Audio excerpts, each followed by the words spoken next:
ॐ अहं रुद्रेभिर्वसुभिश्चराम्यहमादित्यैरुतविश्वदेवैः अहं मित्रावरुणो भाभिभर्म्यहमिन्द्राग्नी अहमश्विनो भा अहं सोममाहनसं बिभर्म्यहं त्वष्टा रमुतपूषणं भगम् अहं दधामि द्रविणं हविष्मते सुप्राव्ये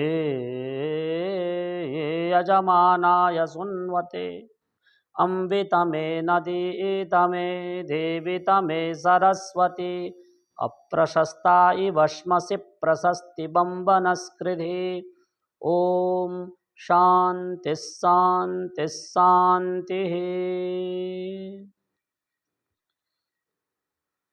बंधुओं, आज का मेरा विषय है नवरात्रि पर्व पर विशेष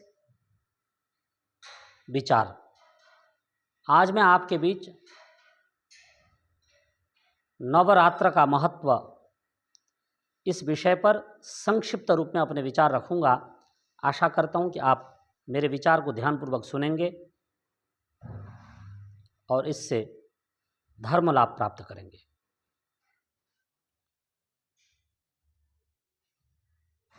प्राचीन काल से भारतवर्ष में नवरात्र का बड़ा महत्व है। नवरात्र शब्द का अर्थ है नौ रात्रियां।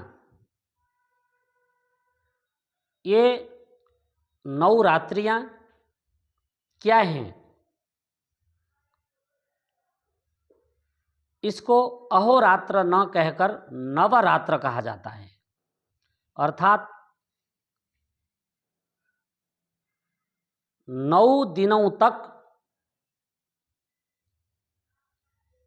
आद्य शक्ति की उपासना की जाती है।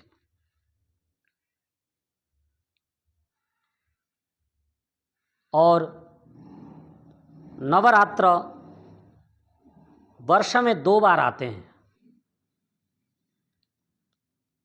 एक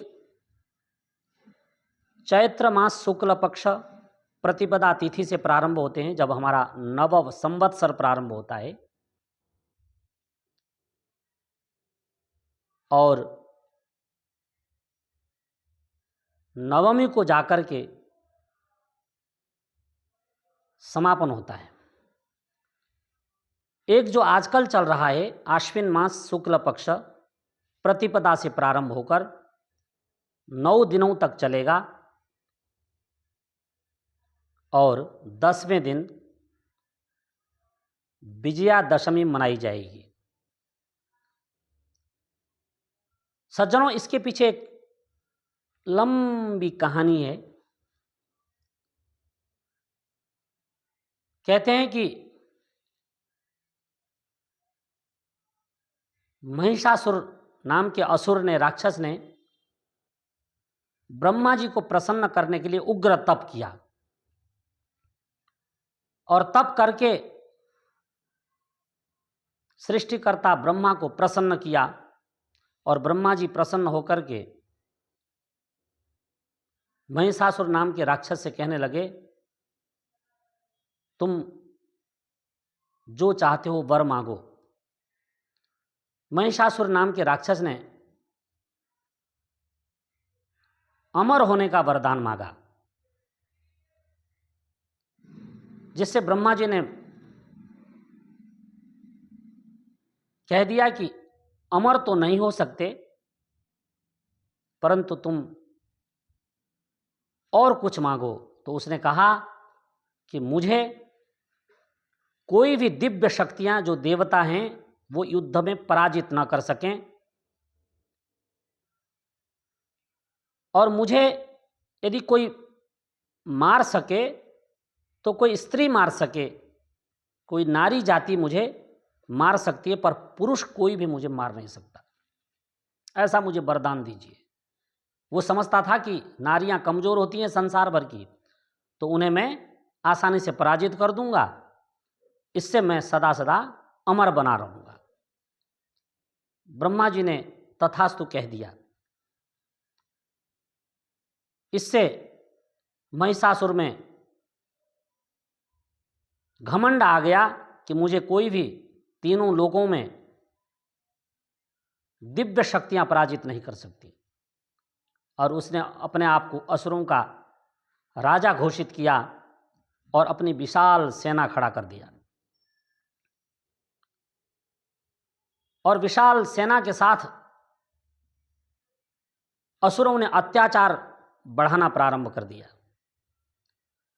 असुरों के अत्याचार से दुखी होकर के देवता ब्रह्मा जी के पास गए और देवताओं ने आप बीती सुनाई।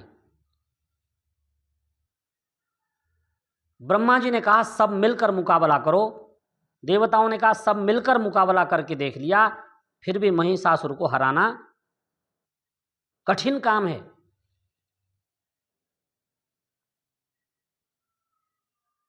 तो ब्रह्मा जी ने देवताओं को कहा कि तुम मिलकर के किसी दिव्य नारी को सेनापति बनाओ और उसकी अगुवाई में लड़ाई करो तो तुम्हारी विजय होगी। इससे देवताओं ने आद्य शक्ति भगवती जगदम्बा दुर्गा को अपना प्रधान सेनापति नियुक्त किया। सज्जनों, वेद में एक मंत्र आता है जिसका एक टुकड़ा है, स्त्री ही ब्रह्मा बभूविथ, अर्थात जब यज्ञ आदि बड़े बड़े शुभ कार्य होते हैं तो स्त्री को ब्रह्मा बनाया जाता है। प्राचीन काल में ऋषि का यज्ञ की ब्रह्मा हुआ करती थी, और भगवती दुर्गा को देवताओं ने अपना सेनापति नियुक्त करके उनकी अगुवाई में असुरों को पराजित करने के लिए युद्ध प्रारंभ किया। महिषासुर की एक तरफ विशाल सेना खड़ी थी, एक तरफ देवताओं की फौज खड़ी थी, और एक तरफ महिषासुर स्वयं सेनापति के रूप में लड़ने के लिए तैयार था। देवताओं की तरफ से भगवती दुर्गा अपने विभिन्न अस्त्र शस्त्रों के साथ युद्ध क्षेत्र में खड़ी थी। कहते हैं कि दोनों का 9 दिनों तक संग्राम चला और अंत में भगवती दुर्गा ने महिषासुर नामक राक्षस को मार डाला। जैसे ही महिषासुर मरा और महिषासुर के साथ उसके अन्य जो अधिकारी थे जिनमें शुंभ और निशुंभ हैं उनको भी मार डाला, असंख्य राक्षसों का संहार किया। और संहार ही नहीं किया, उनको यह जो आर्यावर्त देश है इसको छोड़ने के लिए मजबूर कर दिया। और दुर्गा सप्तशती में एक श्लोक आता है, भगवती ने पहले युद्ध से पहले चेतावनी दी थी कि यूयम प्रयात पातालम यदि जीवित तुम इच्छत, हे राक्षसों यदि तुम जीवित रहना चाहते हो तो यह आर्यावर्त की सीमा छोड़ करके पाताल लोक चले जाओ, अर्थात अमेरिका की तरफ कहीं दूर देश में भाग जाओ। पर राक्षसों ने देवी की वह गर्जना हल्के में ली, जिससे उन सबको देवी ने मार डाला। और जब सारे राक्षस मर गए तो जो कुछ उनके वंशज थे वो अमेरिका भाग गए। भगवती दुर्गा ने जब इस प्रकार राक्षसों को मार करके आर्यावर्त की सीमा से बाहर कर दिया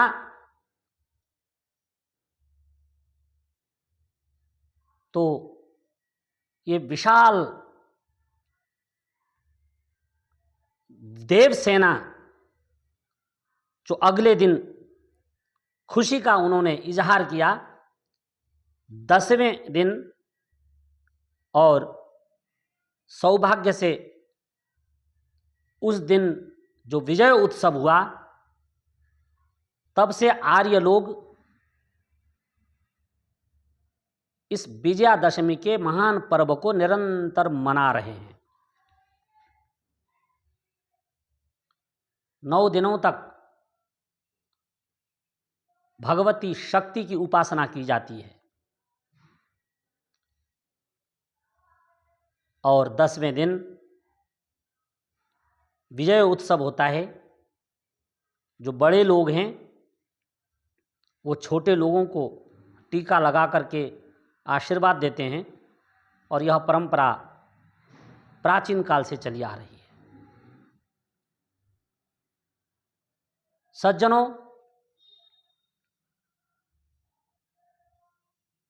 ये वर्ष में 2 बार नवरात्र मनाने का एक विशेष आध्यात्मिक महत्व है। आध्यात्मिक महत्व यह है कि जब जब हम नवरात्रों का प्रारंभ करते हैं तो उन दिनों में ऋतुओं की संधि होती है। ऋतु नाम संधिषु रोगाः जायन्ते। अब भी ऋतुओं का संधि प्रारंभ है और चैत्र में भी ऋतुओं का संधि प्रारंभ होता है। अब ऋतुओं के संधियों में रोग उत्पन्न होते हैं और रोगों के शमन के लिए व्रत, उपवास, नियम, संयम, ब्रह्मचर्य आदि का पालन करना अत्यंत आवश्यक है। जो मनुष्य विशेष करके नवरात्रों में सनातन धर्म के नियमों का पालन करते हुए ब्रह्मचर्य व्रत का पालन करता है, भूमि पर सोता है, अल्पाहार करता है, फलाहार करता है और व्रत रहता है। व्रत अर्थात सत्य संकल्प भाषण, जिसके मन में हो ऐसा कठोर व्रत करता है, असत्य भाषण नहीं करता और साथ में उपवास करता है। उपवास शब्द के 2 अर्थ हैं। एक अर्थ होता है कि भूखा रहना, क्षुधा को विश्राम देना। वर्ष भर तो हम खाते हैं, अरे कुछ दिन इसको यदि रिपेयर के लिए दूसरा मसाला डाला जाए इस पर, तो ये जठराग्नि तेज होगी। तो फल ले लिए और कुछ हल्का व्रतों का जो आहार है उनको ले लिया, इससे जो है जठराग्नि आगे बढ़ेगी। तो जो उपवास करता है अर्थात अन्न त्याग करके फलाहार आदि का सेवन करता है, और उपवास का दूसरा अर्थ होता है उप यानी अत्यंत पास में, वास यानी निवास करना, बसना अथवा जुड़ना।